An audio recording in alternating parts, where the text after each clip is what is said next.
L'application SpeedChips pour voir sa courbe de vitesse GPS en fonction du temps et pouvoir comparer avec celle de ses amis. Elle est téléchargeable sur le Google Play Store gratuitement, donc sur les téléphones tournant sous Android.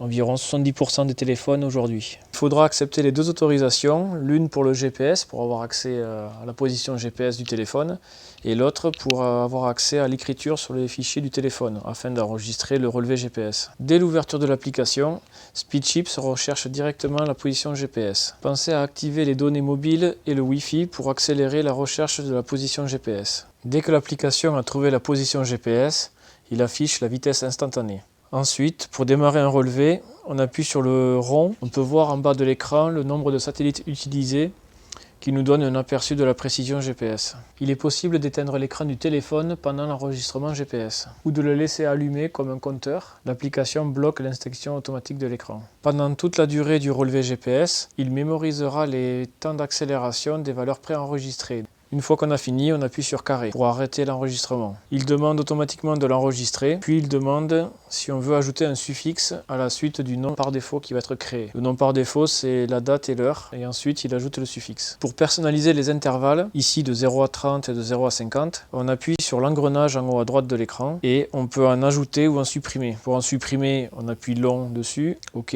Pour en ajouter, appuyez sur ajouter et on choisit le début de l'intervalle et la fin de l'intervalle. OK. Ils sont automatiquement triés par ordre croissant. On va consulter les relevés en glissant sur la droite ou en cliquant en haut sur la droite. On a ici la liste de tous les relevés effectués. Donc on sélectionne notre relevé avec l'icône en bas à droite, on ouvre la courbe. Donc on peut voir l'axe horizontal, c'est le temps en secondes.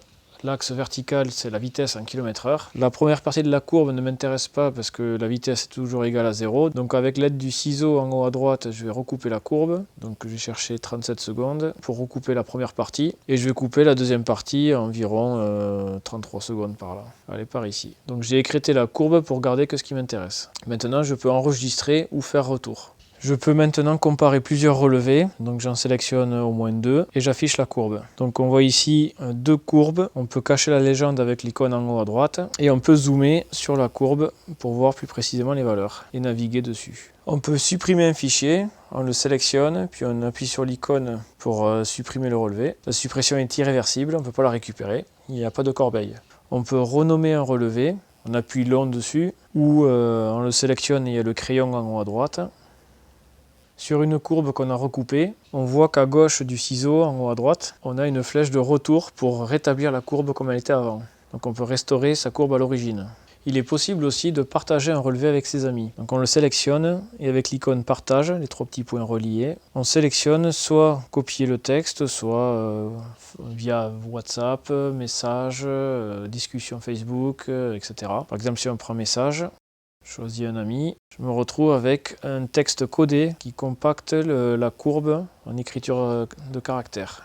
Par exemple ici, il m'a envoyé sa courbe. Donc comme écrit dans le message, on sélectionne tout le message et on le copie. Donc là je sélectionne en appuyant long et j'appuie sur copier l'icône en haut. Sur l'application WhatsApp, de la même manière, on appuie long sur le message et en haut à droite, les trois petits points. Copier. On copie tout le message, même la notice. Sur Messenger de Facebook, même méthode, on appuie long sur le message, en bas on a copié. Ensuite je vais sur l'application SpeedChips et j'appuie sur l'icône en haut à droite avec le plus. Automatiquement, il charge la courbe copiée.